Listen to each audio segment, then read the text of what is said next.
Hey guys, welcome back to Woods Tree Farm. I'm Phil. I'm working on loading up a half cord of firewood. I need to stack it in tight to fit a half cord in my 6.5 foot bed. And I've got a bunch of pending firewood orders, and this video today is inspired by a Facebook conversation that I saw with, it was started by actually Jeff at the Logfather YouTube channel. And he was asking about keeping up with firewood deliveries. And he is on track this year, he has said, to do 800 to 1,000 cords this year, which is a lot of wood, significantly more than I am doing and I have done, probably I will ever do. But the question of keeping up with deliveries, how do you keep up with them, how do you keep track of it, is what he was asking about. And obviously if he's doing 800 to 1,000 cords of wood, it's likely a lot of deliveries. Even if it's 2 cords per delivery, that's still 400 or more deliveries a year. So I was kind of curious how my business stacks up. Even though I know I don't do nearly the volume, I am doing a lot of deliveries because I do a lot of small volume products. This half cord delivery, for example, is among the largest deliveries that I do. I do a lot of 1/6 cord deliveries. I do a lot of face cord deliveries. I do a lot of bundle deliveries with 4, 6, or 12 bundles. And when you average it all out across all of the sales that I've done this year, my average delivery is only $150 worth, which checks out because the face cord, or excuse me, the half face cord at $125 is one of the most popular orders. So the only reason it really works out for me to do the smaller volume deliveries like that is because we live 35 minutes from the farm. It's a highly populated, urban, suburban area, and that's just what many of those households want. They just want enough wood to do a few fires in their backyard fire pit a year, or a few fires in their fireplace a year, and that's it. And otherwise, our winters are pretty mild. A lot of these neighborhoods, a lot of these homes are newer, and they're not heating with wood. And our climate doesn't really necessitate heating with wood. So there's just not a lot of that around here. And I've started to sell a little bit more larger deliveries, especially since I got a dump trailer this year. I am starting to sell to a few more people here and there who do heat with wood. But the bulk of the market around here seems like it's recreational firewood.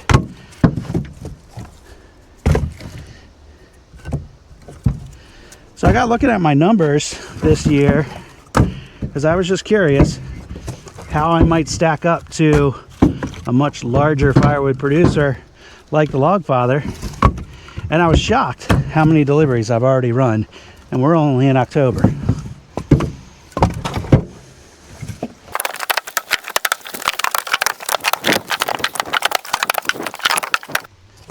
Today, this half cord delivery is going to go in same neighborhood I live in.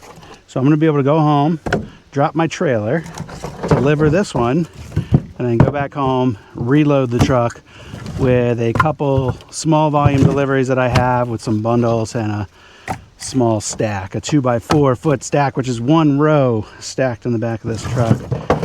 And I'm finding this year I'm doing more of those than I am of bundles, and I think people are just getting a little bit more cost conscious and are starting to recognize that's a little bit more wood for the money.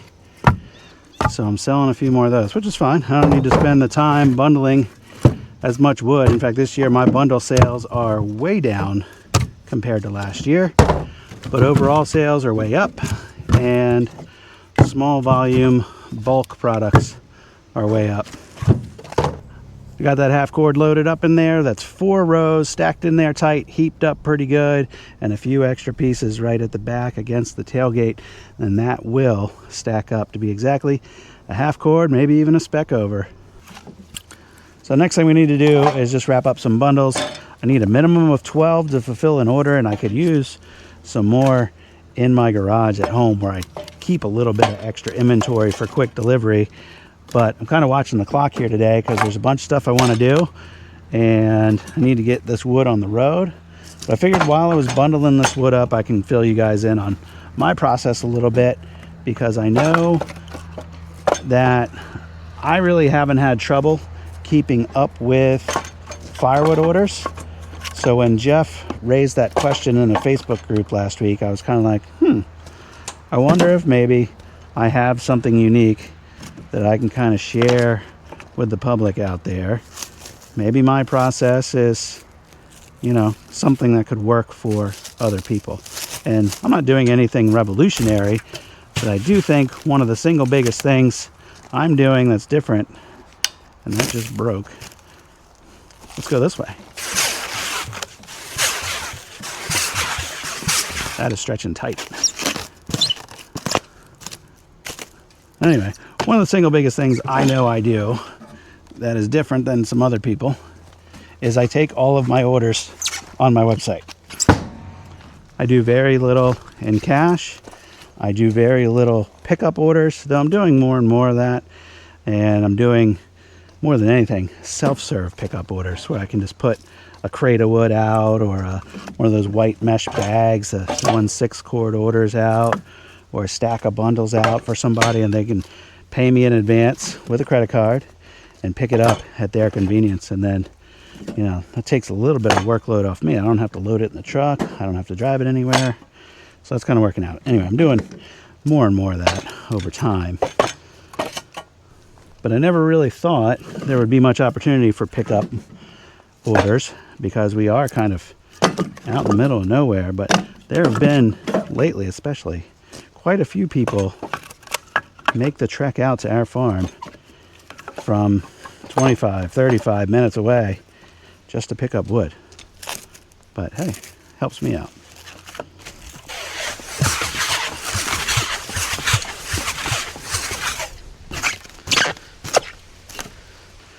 So when an order comes in on my website, it goes into the Square app.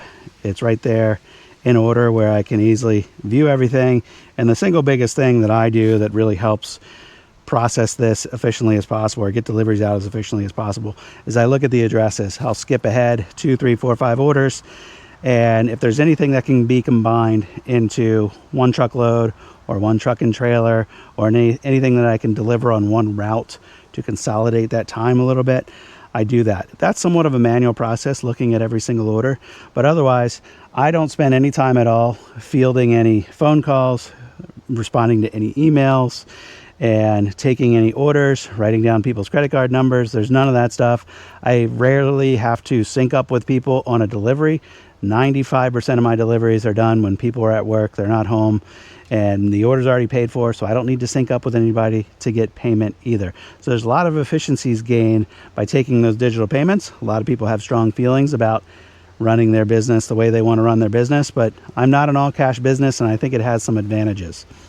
Just in case you are wondering, this is the last of the kiln-dried wood that I bought earlier this year. There was a 12 or 13 cord order that I bought. I forget what it was. And I've been keeping it under tarp, and it's still nice and dry. And I've been using it exclusively for bundles with the last bit of the inventory that I had, since that generates the highest revenue per cord. That's what I want to focus it on. Went back and crunched the numbers on buying that kiln-dried wood, and I don't really think I made that much money. I mean, in fact, I know I didn't.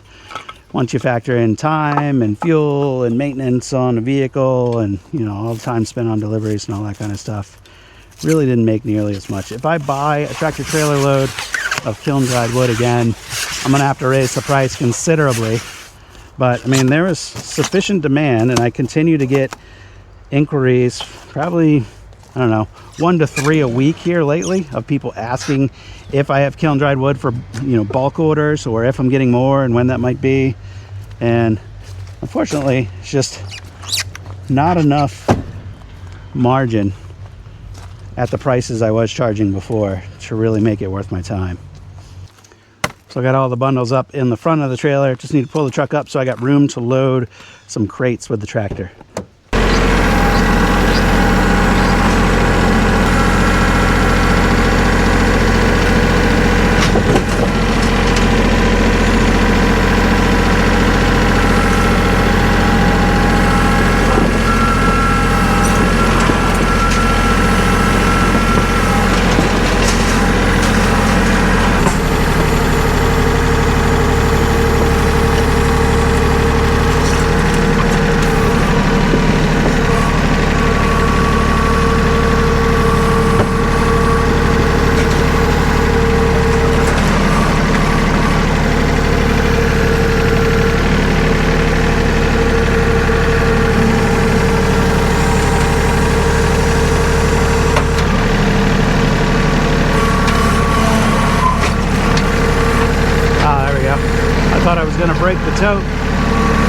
never actually done this.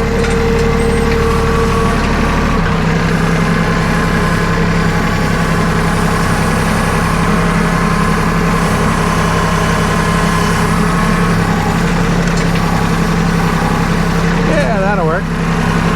There's clearly room in here for a little bit more on the back and a little bit up front. So I think I can get my next couple deliveries out of this trailer load. I'm going to back up the trailer over there to that stack and just hand load in the rest of this. All right, getting pretty close. Pretty close. How about right about there.